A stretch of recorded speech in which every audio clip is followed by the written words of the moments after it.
Sir ನಮಸ್ತೆ. ನನ್ನ ಹೆಸರು ವಾಸುದೇವ್ ಅಂತ, ಜರ್ನಲಿಸಮ್ ಸ್ಟೂಡೆಂಟು. ನೀವು ಹೇಳಿದ್ರಿ ಡೆಲ್ಲಿ ಬ್ಲಾಸ್ಟಲ್ಲಿ ಮಾತಾಡಿರೋಂಥ ಉಗ್ರ ಅವನೊಬ್ಬ ಹುಚ್ಚ ಅಂತ ಹೇಳ್ತಾ ಇದ್ದೀರಾ.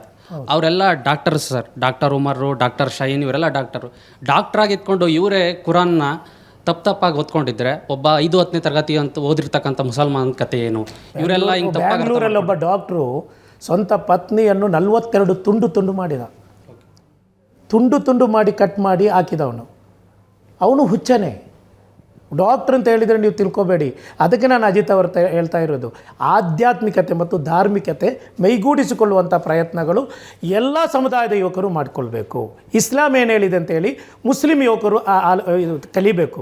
ಭಗವದ್ಗೀತೆ ಏನು ಹೇಳಿದೆ ಹಿಂದೂ ಧರ್ಮದ್ದು, ಅದೇ ರೀತಿಯಲ್ಲಿ ಬೈಬಲ್ ಏನು ಹೇಳಿದೆ ಅಂತೇಳಿ ಕ್ರೈಸ್ತ ಧರ್ಮದ, ಅವರವರ ಧಾರ್ಮಿಕ ಚಿಂತನೆಗಳು ಆಧ್ಯಾತ್ಮಿಕ ನಾಯಕರು ಹೇಳಿಕೊಡುವಂಥ ಸೂಫಿಸಮ್ ಶರಣರ ಆ ತತ್ವ ಚಿಂತನೆಯಲ್ಲಿ ನಮ್ಮ ಮುಸ್ಲಿಂ ಸಮುದಾಯ ಮತ್ತು ಹಿಂದೂ ಯುವಕರು ಹೋಗಬೇಕು.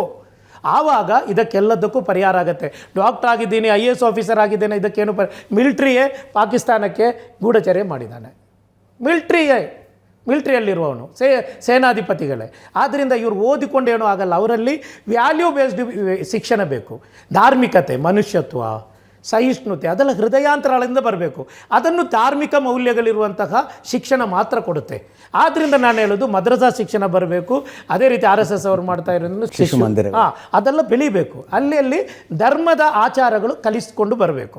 ಪರಧರ್ಮ ಸಹಿಷ್ಣುತೆಯನ್ನು ಕಲಿಸುವಂಥ ವಾತಾವರಣ ಬರಬೇಕು. ಶಫೀಜ್ ಅವರೇ, ಉತ್ತಮ ಮನುಷ್ಯನಾಗಿ ಬದುಕುವುದಕ್ಕೆ ರಿಲಿಜನ್ ಅನಿವಾರ್ಯ ಅಲ್ಲ.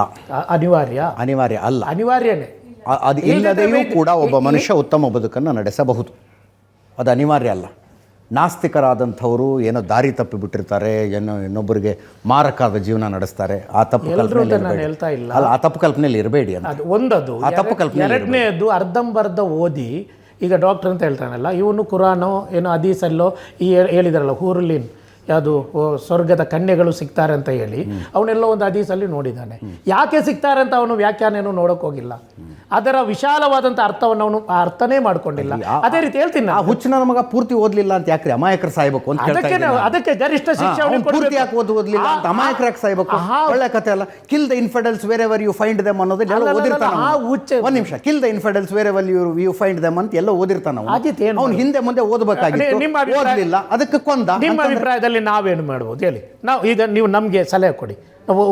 ನಾನು ಒಂದು ಉಲಮಾ ಸಂಘಟನೆಯ ಅಧಿಕೃತವಾಗಿ ಇರುವವನು. ಸಲಹೆ ಕೊಡಿ ನನಗೆ, ಏನು ಮಾಡ್ಬೋದು ಹೇಳಿ? ಅಂಥವರಿಗೆ ನಾವೇನು ಮಾಡ್ಬೋದು ಹೇಳಿ? ಭಯೋತ್ಪಾದಕ ಕೃತ್ಯಗಳನ್ನು ನಡೆಸುವ ಬಹುತೇಕ ಭಯೋತ್ಪಾದಕರು ಕುರಾನಿನ ಆ ಸೂಕ್ತವನ್ನು ಉಲ್ಲೇಖಿಸ್ತಾರೆ. ಮೂರ್ತಿ ಪೂಜಕರು ಎಲ್ಲೆಲ್ಲಿ ಸಿಗ್ತಾರೋ ಅವ್ರನ್ನ ಕತ್ತರಿಸಿ ಒಂದು ನಿಮಿಷ. ಸೂರ ಹಜ್ ನಾನು ಹೇಳ್ತಾ ಇರೋದು, ನೀವು ಹೇಳುವಂತ ಸೂಕ್ತ. ಉದಿನಲಿಲ್ಲದೀನ ಯುಕಾತಲೂನ ಬಿ ಅನ್ನಹುಂ ದುಲಿಮು, ಪವಿತ್ರ ಕುರಾನ್ ಹೇಳ್ತಾರೆ ಸೂರತ್ ಹಜ್ಜಿನಲ್ಲಿ. ಅವರಿಗೆ ನಾವು ಯುದ್ಧಕ್ಕೆ ನಾವು ಅನುಮತಿ ಕೊಟ್ಟಿರುವುದು ಬಿ ಅನ್ನಹುಂ ದುಲಿಮು, ಅವರು ಆಕ್ರಮಿಸಲ್ಪಟ್ಟ, ಅನ್ಯಾಯಕ್ಕೊಳಗಾದ, ಸ್ವಂತ ರಾಷ್ಟ್ರದಿಂದ ಓಡಿಸಲ್ಪಟ್ಟ ಒಂದು ವಿಭಾಗ. ಆದ್ದರಿಂದ ಅವರಿಗೆ ನಾವು ಯುದ್ಧಕ್ಕೆ ಅನುಮತಿ ಕೊಟ್ಟಿದ್ದೀವಿ. ಅದು ಭಾರತದ ಸನ್ನಿವೇಶಕ್ಕೆ ಇಲ್ಲ. ಆಗಿದ್ದ ಮೇಲೆ ಭಾರತದ ಮುಸ್ಲಿಂ ಮಕ್ಕಳು ಅದನ್ನ ಯಾಕೆ ಓದಬೇಕು? ಕುರಾನ್ ಓದಿದ್ರಿ ಆವತ್ತಿನ ಚರಿತ್ರೆಗಳು ಗೊತ್ತಾಗ. ನೀವು ಈಗ ಅಜಿತ್ ಹೇಳ್ತಾರೆ ಬದ್ರಿ ಯುದ್ಧ ಆಗಿದೆ ಅಂತ ಹೇಳ್ತೀರಿ. ನೀವು 74 ಯುದ್ಧಗಳು ನಡೆದಿದೆ ಇಸ್ಲಾಮಿನಲ್ಲಿ. ನಾನು ಇಲ್ಲ ಅಂತ ಹೇಳೋಕ್ಕಾಗತ್ತಾ? ಯುದ್ಧ ನಡೆದಿದೆ. ಅದೊಂದು ಧರ್ಮದ ವಿರುದ್ಧ ಅಲ್ಲ, ಅಥವಾ ಒಂದು ಮನುಷ್ಯತ್ವದ ವಿರುದ್ಧ ಆಗಿರಲಿಲ್ಲ. ಆ ಯುದ್ಧ ನಡೆದಿರೋದೆಲ್ಲವೂ ನೀವು ಹೇಳ್ತಾ ಇರೋದು. CT ರವಿ ಅವರು ಹೇಳ್ತಾ ಇದ್ದಾರೆ, ಈಗಲೂ ಅದನ್ನೇ ಹೇಳ್ತಾ ಇದ್ದಾರೆ. CT ರವಿ ಅವರು 2-3 ಬಾರಿ ನಾನು ಅದಕ್ಕೆ ಆನ್ಸರ್ ಮಾಡಿದೆ. ಒಂದು ಇರುವೆಗೂ ಹಿಂಸೆ ಆಗಿಲ್ಲ ಅಂತ ಹೇಳಿದ್ದೀರಿ, ಮತ್ತೆ ಬದ್ರಿ ಯುದ್ಧಗಳು ಹಿಂಸೆ ಮಾಡಬಾರ್ದು. ಅಜಿತ್, ನಿಮ್ಮನ್ನು ನಾನು ಕೊಲ್ಲೋಕೆ ಬರುವಾಗ ನೀವು ಸೆಲ್ಫ್ ಪ್ರೊಟೆಕ್ಷನ್ ಮಾಡಲ್ವಾ? ಹೋರಾಟ, ಜಿಹಾದ್ ಅಂತ ಹೇಳಿದರೆ ಹೋರಾಟ, ಕೆಡುಕಿನ ವಿರುದ್ಧದ ಹೋರಾಟ. ಮಕ್ಕಾದಲ್ಲಿ 13 ವರ್ಷಗಳ ಕಾಲ ಜೀವನ ಮಾಡಿದರು. ನೀವು ಸ್ವಲ್ಪ ಒಂದೇ ನಿಮಿಷ ಕೇಳ್ಕೊಳ್ಳಿ. ಇದು ಈ ಚರಿತ್ರೆ 13 ವರ್ಷಗಳ ತೀವ್ರ ಹಿಂಸೆ ಕೊಟ್ಟರು. ಒಂದು ನಿಮಿಷ, ತೀವ್ರ ಹಿಂಸೆ ಕೊಟ್ಟರು. ಪ್ರತೀಕಾರ ಇತ್ತ ಅಲ್ಲಿ? ಪ್ರವಾದಿ ಮೊಹಮ್ಮದ್ರು ಪ್ರತೀಕಾರ ಮಾಡಿದ್ರ? ಅಸ್ಮಾ ಅಂತ ಒಬ್ಬ ಹುಡುಗಿಯನ್ನು ಅತ್ಯಾಚಾರ ಮಾಡಿ ಗುಹ್ಯ ಭಾಗಕ್ಕೆ ಕೊಡಲಿ ಏಟು ಕೊಟ್ಟು ತೀವ್ರವಾಗಿ ಹಿಂಸಿಸಿ ಕೊಂದರು. ಒಂದು ನಿಮಿಷ ಕೇಳಿ. ಬಿಲಾಲ್ರನ್ನು ಕೊಂದರು, ಅತ್ಯಾಚಾರ ಮಾಡಿದರು. ಅಲ್ಲಿ ಪ್ರತೀಕಾರ ಇರಲಿಲ್ಲ. ಸಂಬಂಧಿಕರಿದ್ದಾರೆ ಅಂತ ಹೇಳಿ ಮದೀನಕ್ಕೆ ಹೋದ. ಯಾಕೆ ಹೇಳಿ? ಅಲ್ಲಿ ಒಂದು ನಿಮಿಷ ಮದೀನಕ್ಕೆ ಹೋದ್ರು. ಒಂದು ನಿಮಿಷ, ಯಾಕೆ ಹೇಳಿ? ನೀವು ಎಕ್ಸ್ಪ್ಲೇನ್ ಮಾಡಬೇಡಿ, ನಾನು ಹೇಳಿದ ನಂತರ ಹೇಳಿ. ಮದೀನಕ್ಕೆ ಹೋದರು. ಆ ಮದೀನಾದಲ್ಲೂ ನಿಮ್ಮನ್ನು ಬಿಡಲ್ಲ, ನಾನು ಕೊಲ್ತೀವಿ ಅಂತ ಹೇಳಿ ಮಕ್ಕಾದಿಂದ 430 ಕಿಲೋಮೀಟರ್ ದೂರದಲ್ಲಿರುವಂಥ ಮದೀನಕ್ಕೆ ಅವರು ದಂಡೆತ್ತಿ ಬಂದಾಗ ಆವತ್ತು ಹೇಳಿತು, ಯುಕಾತಿಲೂನಕುಂ ಕಮಾ ಯುಕಾತಿಲೂನಕುಂ ಕಾಫಾ. ನಿಮ್ಮೊಂದಿಗೆ ಯುದ್ಧ ಮಾಡಿದಾಗೆ ನೀವು ಯುದ್ಧ ಮಾಡಿ. ಆಗಿರುವಂತಹ ಆದೇಶ. ನಾನು ಹೇಳುವುದು ಅಜಿತ್ ಅವರನ್ನು ಕೊಲ್ಲೋಕೆ ಬಂದವರು, ಅಜಿತ್ ನೀವು ಅವರಿಗೆ ಕೆನ್ನೆ ತೋರಿಸಿಬಿಡಿ ಅಂತ ಹೇಳ್ಬೇಕಾ? ಕೊಂದು ಮುಗಿದ ನಂತರ ಏನು ಮಾಡೋಕ್ಕಾಗತ್ತೆ? ತಡಿಬೇಕಲ್ವಾ? ಸೆಲ್ಫ್ ಪ್ರೊಟೆಕ್ಷನ್ ಇಸ್ಲಾಮಿನಿಂದ ಅಲ್ಲ ಅಂತ ಹೇಳಿ ಪ್ರೂವ್ ಮಾಡಿ. ಕುರಾನ್ ಹದೀಸ್ ಇಟ್ಕೊಂಡು ಅದಲ್ಲ ಈಗ ಅಲ್ಲ ಅಂತ ಪ್ರೂವ್ ಮಾಡಿ.